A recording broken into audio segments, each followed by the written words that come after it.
Hello guys, good morning. So ayan, nandito tayo ngayon sa aking baboyan at medyo malaki na at mabilis na din siyang kumain. At pwede na din siyang iwalay. 1 month na lang tayo ay iwawalay na namin yan. Yun, at yan, kinakain ko para makita po ninyo kung gaano sila nakalakas kumain. Yun. Napaigo po yung isa. Tingnan mo yun. And medyo lakas-lakas na din sila kumain. And malapit na din sila maiwalay din.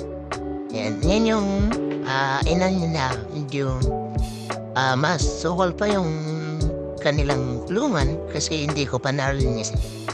And so, proceed naman po tayo sa pag-aalaga. Sa ngayon, wala pa po akong idea kung paano yan. Comment na lang po ninyo kung ano po ba yung tamang pag-alaga ng baboy para mas lalong mapalaki ko pa sila ng mabuti. Ayan. Tingnan naman po ninyo yung kulungan nila. Talagang probinsya po.